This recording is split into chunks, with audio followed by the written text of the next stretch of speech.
네, 안녕하십니까. 화요일 명의들의 복귀 김동현입니다. 지난 수요일이었죠. 우리 화요일 명의들의 복귀 방송을 할 때 다행히 제가 여러분들께 지난주 금요일, 2주 전 금요일이죠. 2주 전 금요일에 최초의 이제 일한발 리스크가 시작이 됐습니다. 그리고 우리 시장이 월요일 급락을 했고 화요일 날 반등 한 자리에서 방송을 했고 그 자리에서 말씀을 드렸죠. 그러니까 지정학적 리스크 이런 것들로 주식을 팔면 안 된다. 당연히 미국 이란 쪽에서도 자존심 상으로라도 보복을 할 테지만 전면전은 갈 수가 없는 거고 추가 보복이 언제 나올지 모르겠지만 그런 거 보복 나와서 또 흔들리더라도 거기서도 매도하시면 안 된다는 얘기를 다행히 해드려서 수요일에 흔들리면 별거 없이 잘 지나가셨으리라고 봅니다. 저는 이렇게 봅니다. 이번 주에 이 탄력적인 시세는요, 땡큐 이란입니다. 왜냐면은, 그 주식이 제가 말씀드리다시피 항상 주식은 물리적인 움직임들, 그리고 역학적으로 움직이게 되어 있습니다. 돈이라는 게 그렇게 움직이게 마련이죠. 투자 심리라는 것을 극한으로 몰았다가 그 극한의 심리가 지나가고 나면은 대단히 빠르고 강한 전환이 나오게 됩니다. 우리 시장이 2200대 매물이 있습니다. 2200대 매물과 저항이 있는데 그 자리에서 오히려 1월 초죠. 1월 초, 연초에 경계감이라든지 이런 부분들을 빠르게 오히려 이란발 변동성, 하방 변동성으로 확대하면서 소화를 시켜버렸기 때문에 이렇게 위쪽으로 가볍게 시장이 만들어지고 있다. 이렇게 주간 총평을 할 수 있겠습니다. 금요일은 아니지만 제가 화요일 주간 단위로 나오기 때문에 지난 화요일 기준으로 일주일간의 움직임을 간단하게 좀 말씀드렸고요. 오늘 시장은 아침에는 아주 좀 지금 종가보다 더 뜨거웠었는데 조금은 열기가 좀 가라앉으면서 마감 종가가 나왔습니다. 코스피 종합지수 9.62포인트 상승한 2238.88로 마감인데요. 오늘 2250을 찍었죠.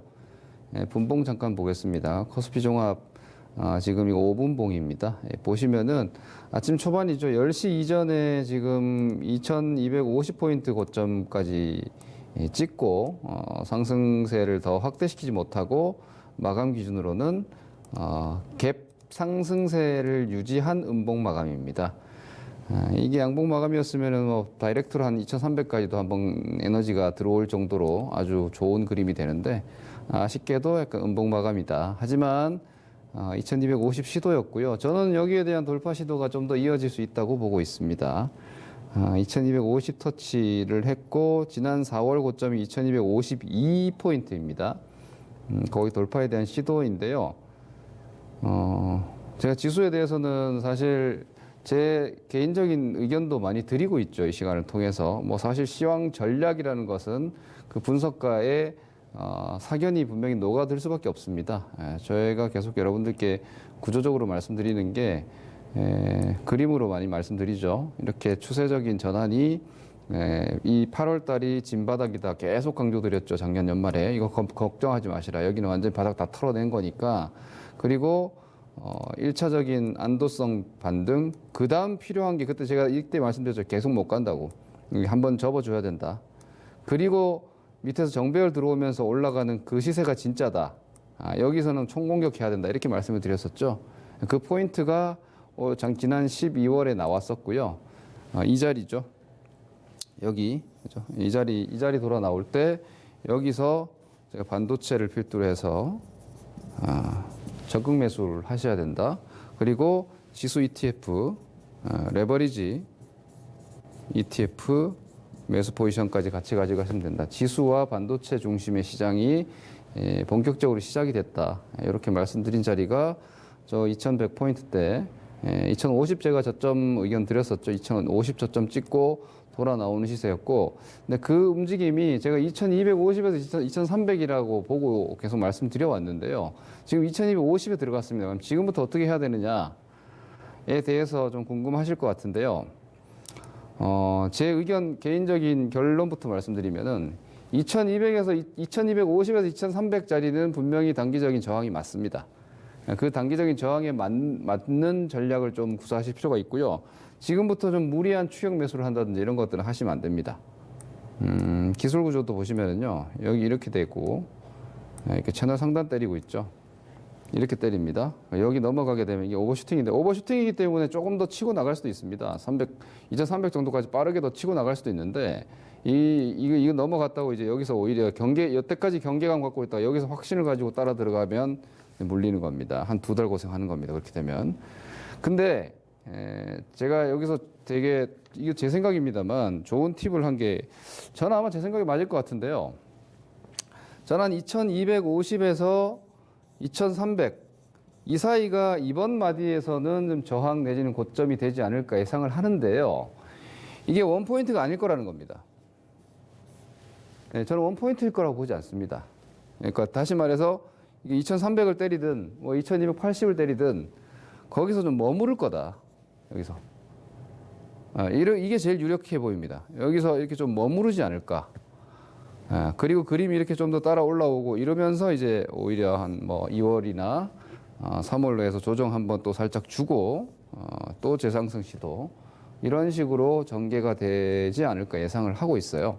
그러면은 뭐 기본적으로 강세 마인드는 지금 시점에서 갑자기 이제 뭐 주식 다 팔아야 되는 거야 이것까지는 아닌데 아주 적극적인 매매 전략을 구사하시는 분들의 경우에는 이번에 주도주 잡으신 분들은 수익이 단기간에 한 20%, 30% 가까이도 나셨을 거예요.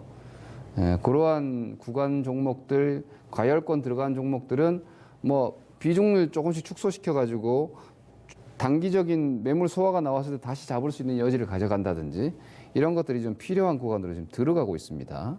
코스피 종합 기준으로 그렇게 움직임이 나오고 있고요. 이따가 종목들 보여드리겠습니다. 그 다음에 이제 코스닥 보시죠.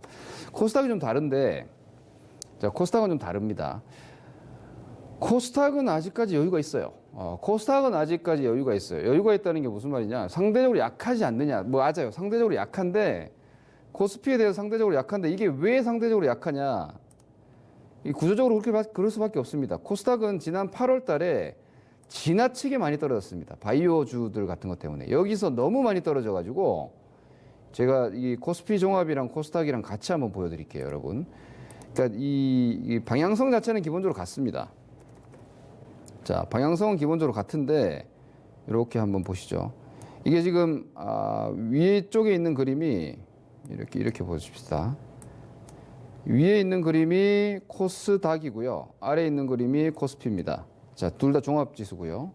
지금 보시다시피 등락 웨이브는 같습니다. 화면 조금 더 아래쪽으로 잡으셔야겠네요. 예, 밑에 지금 코스피 지수가 잘 안 보이네. 이렇게 봅시다. 여기 보면은 자 보세요. 코스닥은 여기서 지난 이 7월달 구간에서 이 바이오 급락이죠. 예, 신라젠 하한가 치고 했을 때 바이오 급락이 아니라 거의 폭락이죠. 폭락. 이게 바이오 폭락 자리가 여기란 말이에요. 이 자리에서 코스닥 지수가 좀 과이격이 생겼어요. 하락적으로. 그러면서 지금 추세 구조 자체가 보시면은 이게 이 밑으로 너무 많이 벌어졌죠. 하락 추세가 너무 강력하게 나왔어요. 이 자리가. 그래서 이걸 되돌리는데 코스닥은 지금 시간이 좀 걸리는 겁니다.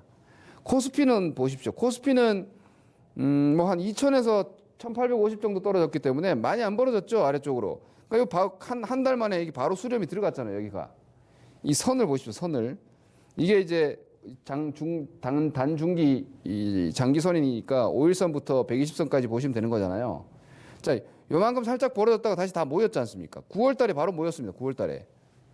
그죠? 근데 지금 보시면 코스닥은 너무 많이 벌어져 가지고 이거 언제 모였어요? 올해 11월에 모였어요. 11월에. 이 2달의 시간차가 지금 생겨버렸어요. 코스피랑 코스닥이랑. 그래서 코스피는 그래서 수렴 자리에서 12월부터 이 움직임이 시작됐잖아요. 우상향 완전히 돌파가. 보시면은 여기죠. 여기. 요거 돌파가 코스피고 요 돌파가 먼저 이렇게 시작됐죠. 근데 코스닥 어때요? 이제 여기 680이에요. 그리고 지금 이제 모여가지고 이제 코스피 종합 지우고 이제 모여가지고 이 코스닥 종합 지수입니다. 제가 지난주에 60, 100, 60, 20 정배열 들어간다고 했죠. 자, 빨간색 20선이 60선이랑 골드 나와가지고 이제 코스닥 정배열 됐어요. 코스닥 이제 정배열 됐다고요. 그리고 이제 고점 돌파 시도 나오고 있습니다. 코스닥은 아직 여유가 있어요. 밀려봤자 뭐 여기서 670 라인이기 때문에 코스닥은 오히려 저는 조금 더 여유가 있지 않을까? 한 2월까지도 갈 수 있지 않을까? 그래서 코스피도 위쪽에서 밑으로 바로 다운사이드 시세가 나오기보다는 뭐 2300 가더라도 위에서 그냥 좀 좁은 웨이브를 태워버리는.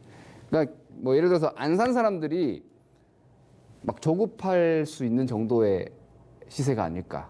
무슨 소리냐면 제가 바닥 만들 때도 항상 얘기하는 건데 우리 개인 투자자분들이 되게 잘못 생각하는 게 있어요. 시세에 대해서. 주식이 막 떨어지잖아요. 다 떨어지고 이번 9월 달처럼 막 신용 같은 거 다 털어내버리고 이래가지고 방 튀어오르는 경우도 있지만 급락해가지고 밑에서 이렇게 L자형으로 이렇게 가는 경우가 아주 많아요. 주식이 엄청나게 많이 떨어져가지고 이렇게 가버리는 경우. 보통 여기서 녹다운 돼버리거든요, 사람들이. 왜냐면 많이 다 떨어지면 올라가겠지 하고 물려있던 사람들이 여기서 다 녹아웃 되는 거예요, 여기서. 그리고 나서 주식이 이렇게 유턴 하든지 뭐 L자 바닥에서 턴하든지 이런 경우 되게 많아요. 상단도 마찬가지입니다. 지금 주식을 이번에 포지션 편입을 못한 사람들은 그렇게 생각하겠죠. 아, 뭐 2300, 2250 왔으니까 이제 다 왔다. 이제 좀 떨어지겠지. 이제 좀 떨어지면 사야지. 라고 생각하는데 위쪽에서 횡보해버리면은 이제 멘탈이 깨져버리는 거죠. 멘탈이 깨져버리는 거죠. 그러면은 여기서 이렇게 2300 가가지고 이렇게 옆으로 가버리면 여기서 이제 막 사들어가려고 한단 말이에요. 그냥 바로 갈 것 같으니까. 그러면은 오히려 조정. 이런 식으로 나타날 가능성이 저는 1, 2월 코스로 봤을 때 좀 크지 않을까라고 보기 때문에, 그래서, 뭐, 너무 현금화를 적극적으로 하신다거나 그럴 필요까지는 없겠고요. 아주 과열인 거 뭐 반 정도 줄였다가 뭐 조금 종목별로 눌림 나올 테니까 그렇게 대응을 하면서 1월 말에 또 설 연휴 있잖아요. 강세장 연휴는 사실 별 신경 안 써도 됩니다. 약세장 연휴는 좀 조심해야 되는데, 뭐 강세장 연휴는 사실 별 문제 없으니까 뭐 한 2월까지 그 정도 스토리로 가지 않을까 저는 예상을 하고 있습니다. 거기 좀 맞춰서 보시고요. 수급 잠깐 봅시다. 수급은 지금 보시면은 제가 지금 이렇게 말씀드리는 요지 중에 하나가 있습니다. 이것도 저는 예전부터 이 시간을 통해서 늘 말씀드리죠. 외국인이 이렇게 사고 있을 때는 섣불리 하락에 대한 예상 다 왔느니 뭐 어쩌니 이런 얘기를 조심해야 한다. 우리 큰형아들이 계속 사고 있는데 막 하루에 2천억씩 막 바쁘게 열심히 사고 있는데 순응하자. 더 간다. 더 갈 수 있다.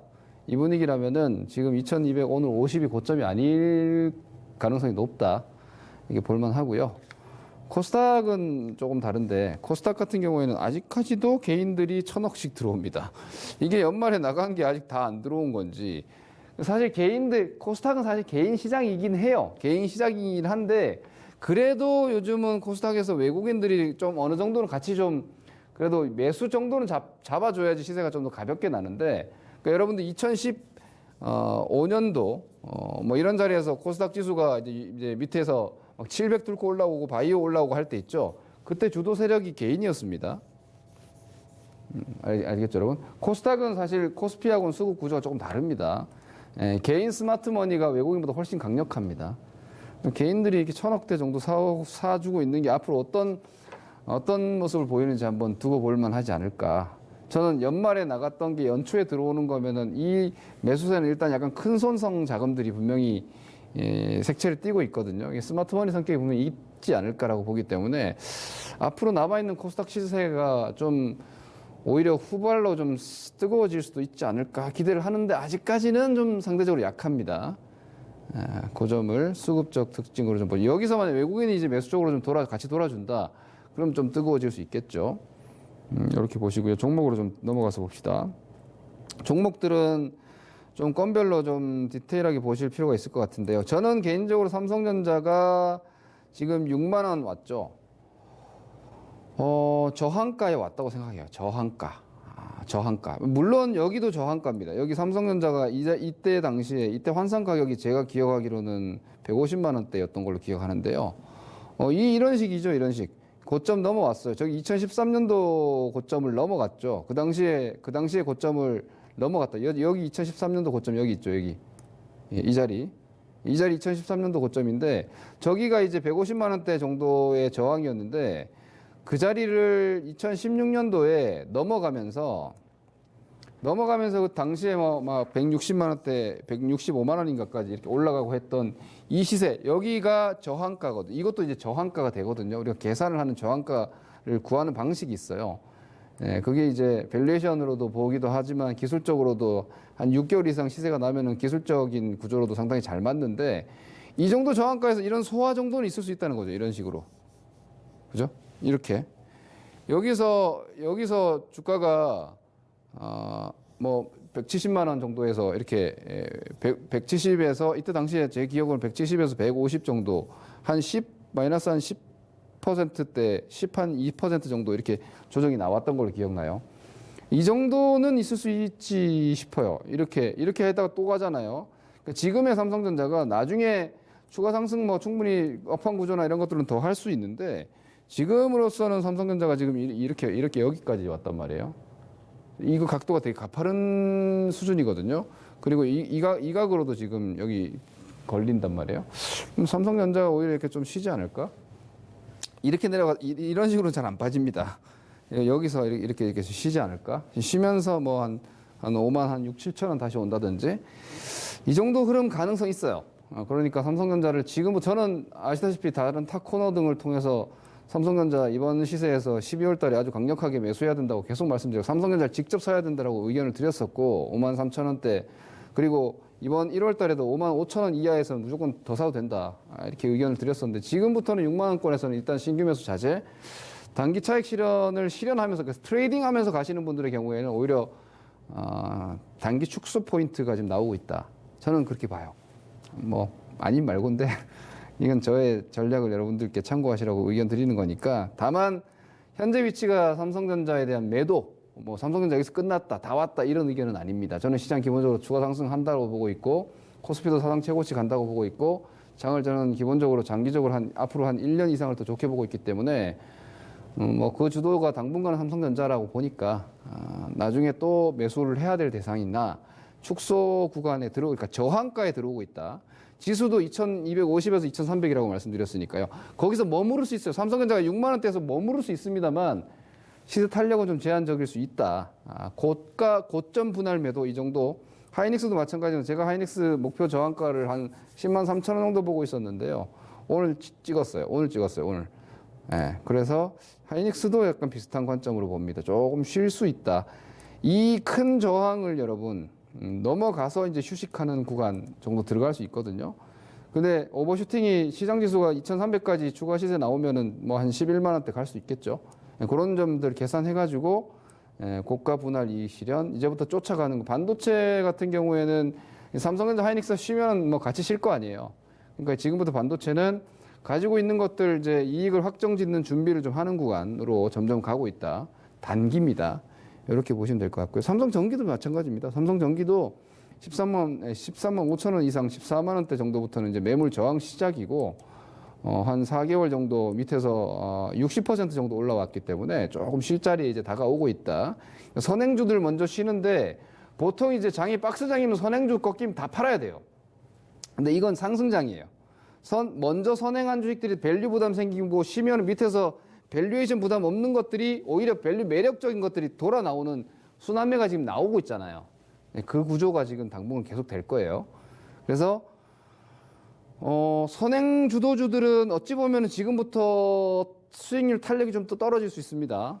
그래서 뭐 순환매 같은 거 커버하시든지 아니면 선행 주도주들은 어느 정도 좀 확정 수익 실현하고 뭐 재매수 보시든지 아니면 뭐 느긋하게 어차피 주도주니까 이렇게 보셔도 크게 무리는 없다는 생각합니다. 반도체 장비주들 마찬가지입니다. 테스 같은 종목도 이제 제가 2만 원대, 뭐 19,000원대부터 계속 말씀드렸는데 지금 26,000원대인데 뭐 한두 방 정도 더 가면 이것도 걸립니다. 아직은 조금 더 남았는데 이런 애들도 뭐 여기 이 정도까지 가버리면 이게 쉬어야 되거든요. 이 자리 좀 쉬면서 나중에 또 가고 뭐 이렇게 갈 테니까 참고하시고 오늘 같은 경우는 테스 치고 나가는데 K스택 좀 무겁죠. 예, 그러니까 12월만 못합니다. 지금 반도체 탄력이. 솔브레인 같은 반도체 소재 쪽에서 오늘 급등이 나왔는데 SK 머티리얼즈 지금 위치가 완전 다르죠. 그러니까 이런 식으로 12월에는 반도체 쪽의 그 종목들이 이거 저거 다 올라왔어요. 보시다시피. 근데 지금 1월 달 추가 시세가 자 보시면은 삼성전자가 이렇게 나왔잖아요. 삼성전자 1월 달 시세 그리고 누르고 N자 2차 시세 이렇게 나왔지 않습니까? 근데 지금 1차 시세에서는 코스닥의 장비 뭐 소부장 이런 그 종목들이 잘 올라왔어요. 근데 지금 1월 달에 좀 약해지고 있습니다. 이건 약간 슬림화되고 있다는 얘기니까요. 컨트롤 잘 하시고요. 그다음에 비메모리도 마찬가지입니다. 오늘 테스나 같은 경우에도 잘 올라가다 위쪽에서 좀 밀리죠. 이런 것들도 조금 쉬고자 하니까 매물 압박을 좀 느낀다는 거죠. 그리고 밑에서 돌아 나온 애들, 중국 소비주들 이런 애들 오늘 재미없었죠. 아침부터. 당연한 겁니다. 오늘 삼성전자 하이닉스 더 치고 나가고 하니까 순환매 주식은 따라가면 안 돼요. 순환매가 왜 나오느냐면 먼저 올라간 반도체가 밸류에이션 부담이 생기니까 밸류 부담 없는 것들이 돌아 나오는 건데 그걸 따라가 버리면 안 되죠. 그죠? 예, 주도주를 차라리 끌고 나가야지. 순환매 주식들은 밑에서 분할해 가지고 조금 사서 기다렸다가 먹는 거거나 혹은 딱 출발할 때 바로 잡는 건데 이런 것들 따라가시면 물립니다. 2차 전지도 마찬가지고 2차 전지 같은 경우에도 지금 위에서 삼성 SDI 이런 거 쫓아가시면 단기적으로 물립니다. 나중에 더 가더라도 이렇게 좀 생각을 하시면 될 것 같고요. 그래서 종목별로 지금 수익률이 약간씩 격차가 이제 오히려 벌어지는 상황들이 될 수 있다 생각을 하시면 될 것 같고 그리고 바이오주들 JP모건 뭐 헬스케어 컨퍼런스에 대한 실망감 뭐 딱히 별 내용 없고 기사에서도 뭐 K바이오에 대해서 뭐 그렇게 뭐 대우가 그렇게 썩 만족스럽지 못하다라는 의견들이 나오고 있는데 그 모멘텀보다는요 유동성이나 수급 구조상으로 바이오 괜찮아요. 지금 기술 구조입니다. 저는 뭐 R&D 얘기하는 게 아닙니다. 뭐 이게 보시다시피 셀트리온 헬스케어도 이런 자리들 다 살아 있고요. 이 살아 있는 동안은 뭐 기다리면 되죠. 그리고 아까 제가 말씀드렸던 추가적인 바이오 시세는 결국은 그 반도체란다. 코스닥 시세는 바이오 쪽에서 뭔가 한번 시세가 좀 나와줘야지 좀 피날레가 나오지 않을까라고 예상을 하고 있는데 어떻게 되는지 한번 두고 봅시다. 바이오들 다 아직까지는 그냥 쉬고 있다. 이렇게 보시면 될 것 같고요. 상대적으로는 좀 답답하죠. 바이오 갖고 계신 분들은 막 30% 단방에 좀 시세를 추구하시는 분들이 많은데 그 눈높이에는 뭐 맞지 않습니다. 그리고 ICD나 바텍이나 이런 개별로 꺾이는 주식들도 있다는 거. 연말에 시세 많이 주고 이거 깨졌잖아요. 여기서 그죠? 이런 자리에서 팔아야 되는 주식들도 분명히 있습니다. 지금 팔으라는 게 아니라 이미 저기서 매도 신호가 나온 것들. 그러니까 장 좋다고 아무거나 다 그냥 보시는 게 아니다라는 거. 그리고 오늘 롯데케미칼 4%, 현대제철 4%, 미래에셋증권 4%입니다. 이게 뭘 의미하느냐? 아까 제가 말씀드린 밸류에이션 순환매입니다. 이거 업종이 중요한 게 아니고 그냥 말 그대로 밸류에이션 순환매입니다. 롯데케미칼이 오르고 현대제철이 올랐다고 뭐 최열강 화학이 다 올랐느냐? 아니죠. 그죠? PBR이 막 0.2배에 나와 있고 이런 애들 아닙니까? 실적 롯데케미칼 안 좋아요. 현대제철 안 좋아요. 미래에셋도 별로 안 좋아요. 실적과 상관없어요. 이건 지금. 그래서 지금 밸류 장이 지금 2250 뚫고 막 이러고 있기 때문에 밸류에이션에 대한 이제 신뢰감이 좀 생기고 있다. 이게 바로 순환매이자 확장 시세입니다. 참고하시면 됩니다. 이것도 하나의 투자 아이디어가 될 수 있으니까 정리하겠습니다. 코스피 저항권에 좀 진입되고 있는데 매물 소화하는 변동성이 좀 있을 수 있다. 큰 변동성은 아닐 거라고 생각합니다. 강세장의 매물 소화는 어차피 또 가는 거니까 지나친 하방 포지션 뭐 인버스 잡는다든지 이런 거 하지 마세요. 종목 슬림화가 좀 더 오히려 이제 슬슬 진행될 수 있다. 뭐 예를 들어 12월 말 지금 1월 초까지 이거저거 다 올라왔으면은 지금부터는 조금씩 시세가 좀 좁아질 수 있다는 점. 그리고 코스닥 추가 여력은 바이오주가 중요할 것 같으니까 바이오주들 시세 체크 계속 하시고요.